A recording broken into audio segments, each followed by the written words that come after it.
and the cold heart of a medieval village, where stone walls echoed with whispers of divine judgment, a young woman stood trembling. Her name was lost to the crowd, her crime written in the swell of her belly, unwed, yet carrying life. The priest's voice was sharp as he ordered the ordeal, a ring to be plucked from boiling water, God's will to decide her fate. The cauldron hissed, steam curling like spirits in the air. Her hand hovered, shaking above the scalding surface. One wrong move and the burns would mark her guilty. In this world, innocence was not a defense. It was a miracle. The villagers watched, their silence louder than prayers as the water roared its judgment. The village square was no place for mercy. Under a sky heavy with clouds, a woman walked, each step a prayer against pain. In her hands, a bar of iron glowed red-hot, searing her flesh with every heartbeat. She was pregnant, her body a testament to life, yet here it was a mark of shame. The ordeal demanded she carry the burning weight 9 paces, 9 steps to prove her soul was pure. The crowd's eyes followed her, some soft with pity, others hard as the iron she held. If her hands healed cleanly, God would speak her innocence. But if they festered, the whip awaited.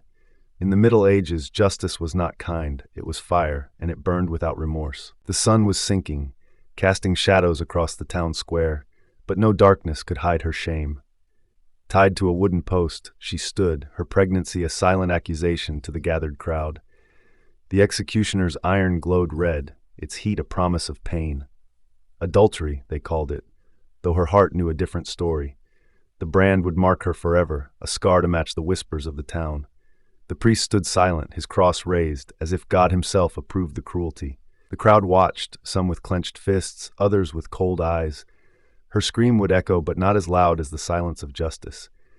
In this world, a woman's body was not her own. It was a canvas for the law's burning verdict. The cobblestones were cold beneath her feet, each step a reminder of her sin.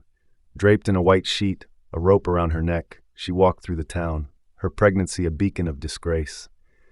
The whip cracked behind her, its sting a sermon in pain. The church called it penance, a cleansing of the soul through the suffering of the body. The townsfolk watched, their whispers sharper than the lash. She was not just a woman, she was a warning, her swollen belly proof of a moral failing. Yet in her heart she carried more than shame, she carried life. But in the Middle Ages, compassion was a stranger, and the whip spoke louder than mercy. Behind the heavy door of the convent, the world was reduced to stone and silence. She sat on a bed of straw, her hands resting on the curve of her belly, where life stirred in defiance of her punishment. Sent here not for care but for shame, she was a prisoner of her own body. The church called it mercy, locking her away to shield the world from her sin. The cell was cold, the gruel meager, the prayers endless. Once she had known laughter and sunlight. Now, only the cross on the wall bore witness to her days. Her child would be born in shadows, perhaps taken before she could hold it. In this holy prison, her pregnancy was not a blessing, it was a sentence. The dawn was cold, the path muddy and endless.